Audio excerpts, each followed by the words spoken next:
Voilà, tac, voilà, je voulais commencer par cette... Et donc, avant de commencer le but principal de cette vidéo, parce que dans cette vidéo, je vais parler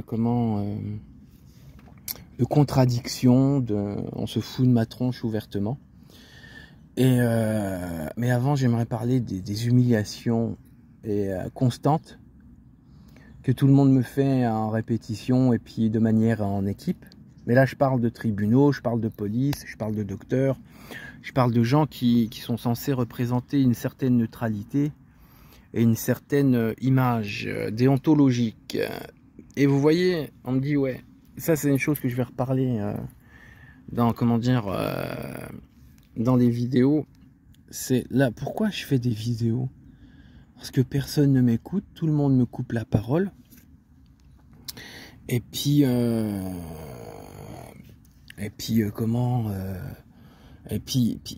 ouais, on m'écoute pas réellement. Et puis, on est toujours à me contredire, à me prendre pour un débile, à me dire que je suis un débile. Et à ce qui paraît que je suis un débile, dégénéré, qui divague, qui n'a aucun fondement dans ses propos. Mais ce qui me fait rire, c'est quand je ramène un propos, je peux le confirmer. Et je suis à chaque fois obligé de mettre les documents, tels qu'un document comme celui-là, en dessous, officiel, devant les yeux, pour que la personne m'offre un petit peu de respect. Voilà. C'est très blessant. Et puis aussi, je vais vous dire un truc, messieurs, dames. Je lis un petit peu quand même, je me documente, je me cultive, donc ne me prenez pas pour un débile. Parce que moi, quand je parle d'un sujet, je le connais. Et même si je le connais pas, je m'y intéresse avant d'en parler. Voilà. Et puis, il y a un truc aussi, comme je disais, parce que là, c'est mon 3e essai, et dans mes 2 essais, je m'adresse, certes, au tribunal de Nancy, je m'adresse à certains commissariats tels que Épinal, Nancy et Metz, et puis à Gondange, bien sûr. Mais je ne généralise pas la chose, je respecte les institutions, je respecte les institutions et puis je ne généralise pas. Hein. Bon, jusqu'à là, j'ai pas trouvé de bons flics, hormis un qui m'avait rassuré au commissariat d'Épinal. Et voilà, et puis moi j'aime mes institutions, j'aime ma déontologie, tout le tintouin. Et puis moi, contrairement à vous, je n'ai pas eu besoin à ce qu'on me demande de porter serment. Parce que certains et beaucoup ont trahi leur serment, que ça soit sur un point de vue judiciaire. Mais voilà, moi, mes codes d'honneur, je les ai depuis la naissance, je les ai depuis mon éducation, je les ai depuis que certaines personnes m'ont appris la vie. Voilà, et moi, au moins, j'ai qu'une parole, et puis je ne mens pas, et puis voilà, donc voilà pourquoi je fais des vidéos, et puis c'est une des raisons, et je reviendrai sur d'autres vidéos en parlant de ça. Et là, le but principal de cette vidéo, c'est parler de contradictions. Et la première, parce que c'est sûr, c'est un enchaînement de contradictions, mais qui se rapproche. Parce qu'on va parler au tribunal. Au tribunal, ce qui me fait rire, quand c'est pour donner crédibilité à une personne qui m'accuse, malgré que mes propos ont été d'un langage soutenu, non vulgaire et de langage courant, on trouve toujours matière à. Et en plus de ça, dans mes propos, je n'ai jamais été agressif, je n'ai jamais été menaçant. Et ce que j'aime bien, c'est là que vient le fait, les gens me disent, oui, monsieur Faléieux, vous n'êtes pas malade, vous êtes en très bonne santé, donc vous êtes, conscient de vos actes et de vos dires, et vous êtes apte à répondre pénalement de ces agissements. Voilà, ça me fait rire. Mais à côté de ça, dans la contradiction, on vient te dire, bon, tu as un problème psychologique, tu es malade, donc va voir sur un traitement qui est en conséquence et des rendez-vous, thérapeutiques sur ça. Voilà la contradiction. C'est, non, monsieur, vous n'êtes pas malade, mais prenez quand même des médicaments et puis allez voir les spécialistes. Faudrait savoir, soit t'es pas malade ou t'es malade. Et quand on n'est pas malade, on est censé ne pas prendre de médicaments et puis voilà. Et ce qui rapproche cette contradiction, ce qui me fait rire, c'est quand des personnes ramènent des propos lunaires. Mais franchement, les plaintes que j'ai eues, ça a été à ce qui paraît qu'un chat qui meurt de vieillesse en étant malade, c'est ma faute. Une femme qui fait la crise de sa trentaine, c'est ma faute. Et une accusation qui me revient en mémoire, j'aime bien. Alors, elles sont deux femmes à parler ensemble. Donc, alors pour mieux comprendre cet exemple, mon ex parle avec une de ses copines. Elle parle de je ne sais quoi, c'est une fille, je l'ai simplement vue en photo une fois, je ne lui ai jamais parlé, je ne connais pas le son de sa voix, ni la forme de son écriture, et franchement la vérité, j'ai vu une photo dans ma vie, c'est tout. Et qu'est-ce qu'elle va dire? D'une conversation où tu tapes du shopping, du cancanage, elle met ça dans sa plainte en disant que cette fille-là, cette inconnue que j'ai jamais vue de ma vie, a parlé avec moi, et que je l'ai incité. Voilà, non mais voilà les propos. Des gens ramènent des propos complètement lunaires, sans fond, et complètement à côté de la plaque. On va les valider en plainte. Ces plaintes, je suis convoqué, je finis en garde à vue. Pour une des deux gardes à vue, je suis humilié, on m'oblige à montrer mon sexe, et on me fait des attouchements sans pénétration digitale. Et une deuxième plainte qui m'arrive sur Épinal, il a fallu que j'envoie les documents adéquats pour avorter la plainte. Et bien sûr, et puisque j'aime bien les gens qui portent plainte contre moi, ils prennent des éléments que eux ont construits dans leur mouvement de harcèlement. Et les mecs et les femmes sont validés dans les plaintes. Des agents de police assermentés, où c'est leur profession d'être policier, valide des plaintes, les met en procès verbal, les concrétise, je les donne à des enquêteurs et moi je me fais convoquer parce qu'un chat est mort de sa vieillesse en étant malade. Voilà, admettons. Et je suis aussi convoqué parce que c'était quoi aussi l'autre chose? Ouais, colis alimentaire pour le chat, parce que madame fait sa crise de la trentaine, on porte plainte contre moi. Voilà.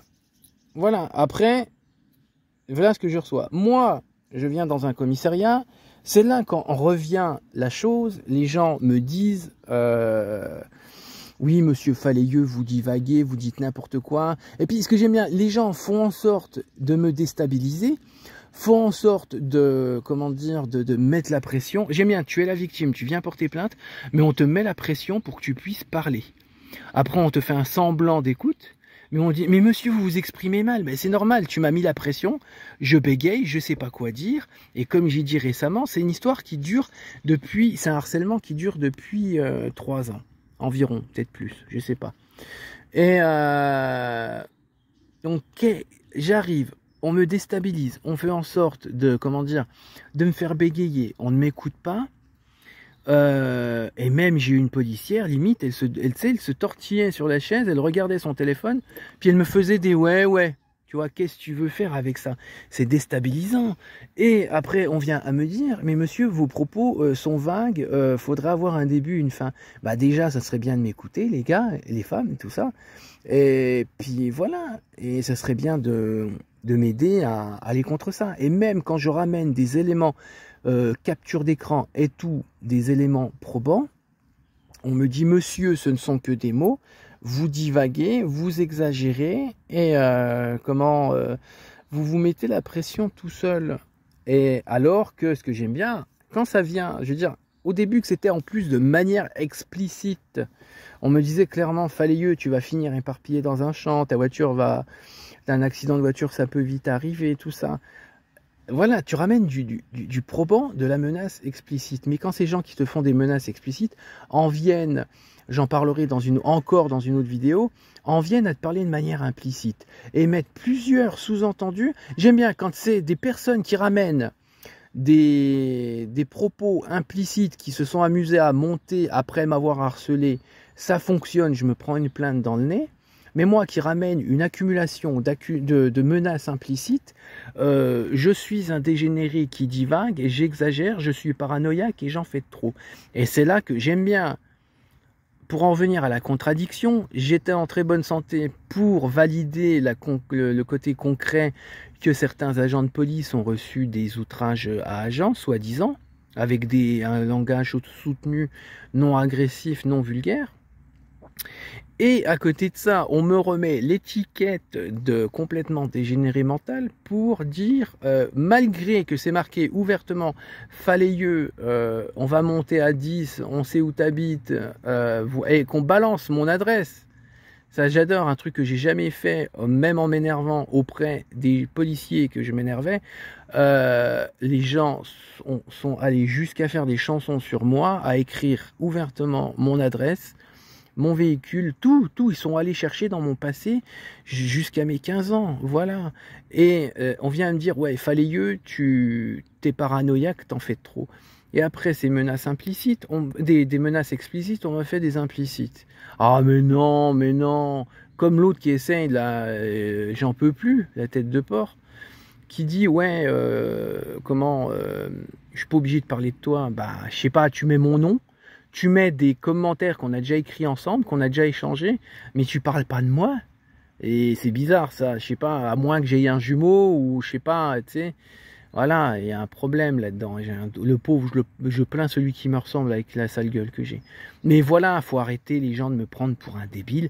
Et quand ça vous arrange me dire que je suis un dégénéré, un débile, pas crédible, paranoïaque, et voilà, que j'exagère. Et quand ça vous arrange que je ne sois pas malade, en très bonne forme, et puis que je suis là pour assumer mes actes. Voilà la contradiction.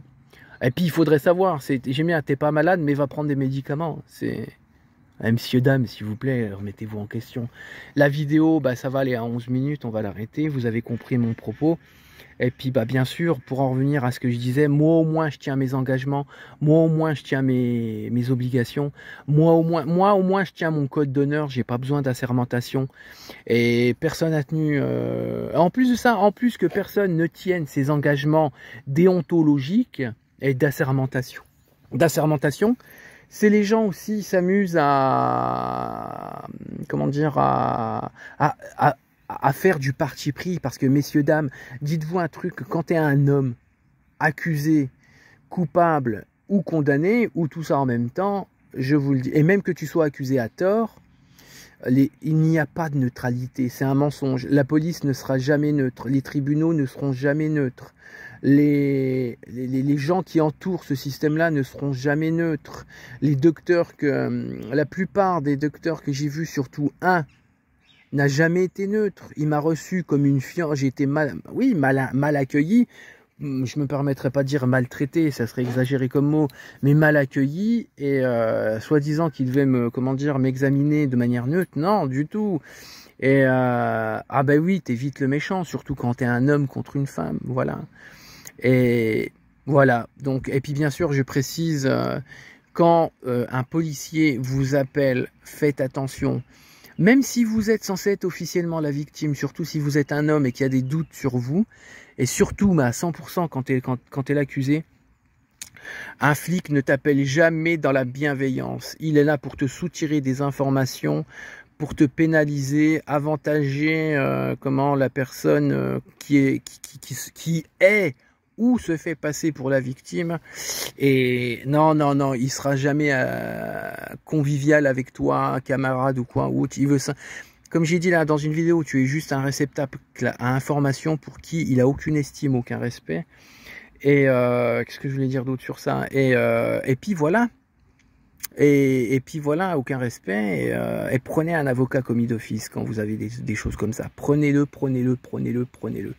Salut.